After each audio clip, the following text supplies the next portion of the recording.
Most people spend like 95% of their lives in ordinary, everyday moments. And yet all of us feel like we're missing out if we're not chasing the other 5% of the things that are generally uncommon, like travel or buying things. Those dopamine hits or hitting achievements. I wake up and do pretty much the exact same things, pretty much the exact same order almost every single day. I'm super routine, I don't leave the house all that often. And a lot of times, honestly, I feel like I should be doing more. And I kind of experimented with that when I said yes to something I normally wouldn't say yes to. A friend invited me to go on America's Worst Flight with him. He was doing a video. He just needed somebody to sit next to him. We're hitting 3 countries in 47 hours. We landed at Disney World and rode rides for an entire day. It was one of the craziest and busiest weekends I have ever had in my entire life.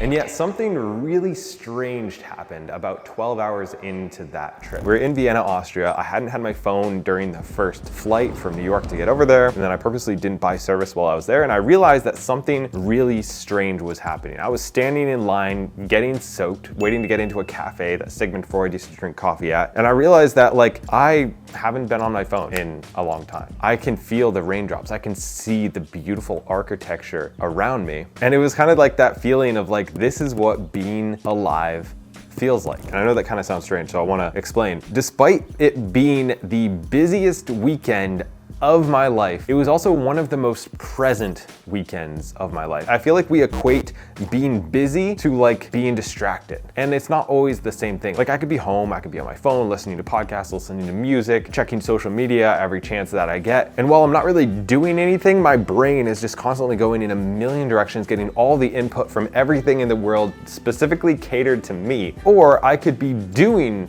amazing things and feel very slow doing it.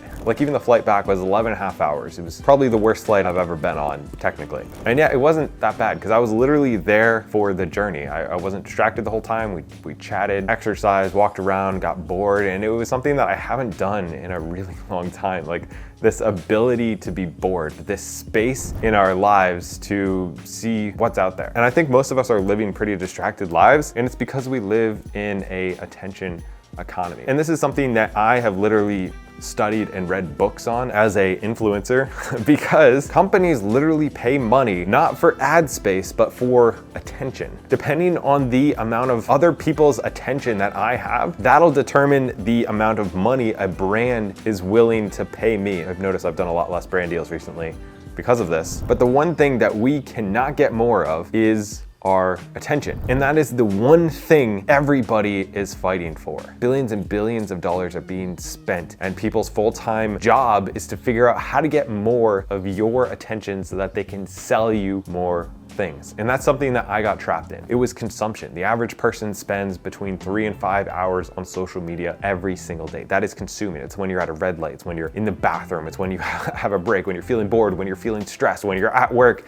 hiding on that second browser. I feel like I was always trying to escape actually being alone with myself, actually being alone with my thoughts. And going back to Vienna and then London, I felt like my brain starting to defragment. I don't know if people still do that. I used to do that with my computer. But it's like this thing where it's you're getting rid of all the clutter and having blocks of hours on end where my brain's just kind of processing things, just thinking through things. And then suddenly I just didn't feel stressed or anxious or worrying about work constantly or checking my email constantly. It was just being there in the moment, which is literally all there ever is. There's this quote that changed my life, which is that the future never comes, life is always now.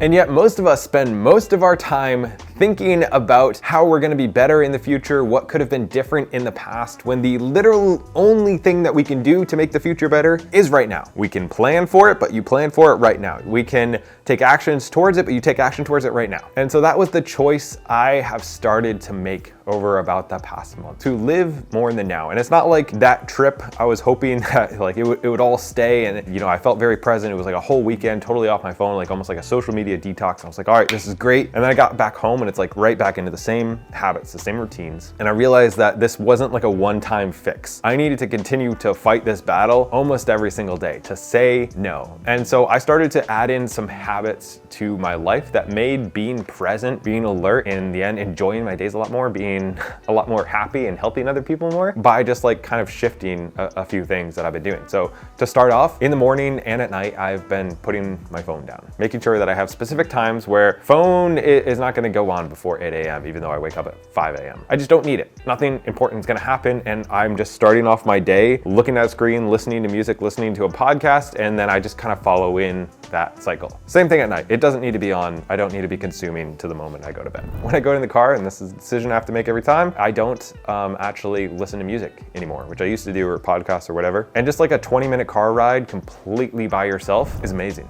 It's life-changing. Like, if you're used to constant inputs and now you're having this time where you can just like look at the car next to you, look at traffic, look at the trees, feel the wind. It's this great experience, and I feel like refreshed and rejuvenated when I get to where I'm gonna go. And again, my brain is like processing all the stuff that it needs to process from the stresses of our lives. I've also been really focusing and dialing in on physical activity. So I do things like a sauna and a cold plunge, and also working out more. I'm trying to get back into that because I was falling off that again from just being too distracted and thinking I was too busy. I'm just completely lying to myself. And let me tell you, when you were in a sauna and it's 170 or 200 degrees, you cannot think about anything else besides like trying not to like die. Same with the cold plunge. You get in there and it's 45 degrees and your breath is just taken away. And then what the president tweeted, what the stock market's doing, what your friend offhanded their remark, what a celebrity's doing, nothing else matters but that moment. And I've been really focusing on these things that ground us and make us present, which is generally physical activity. When I'm playing a sport, I can play pickleball for like 2 hours and not really remember the time because I'm in the zone. And I feel like that zone, which is also like a flow state, which I also get when I'm making these videos, is something that is as close to being alive as you can get.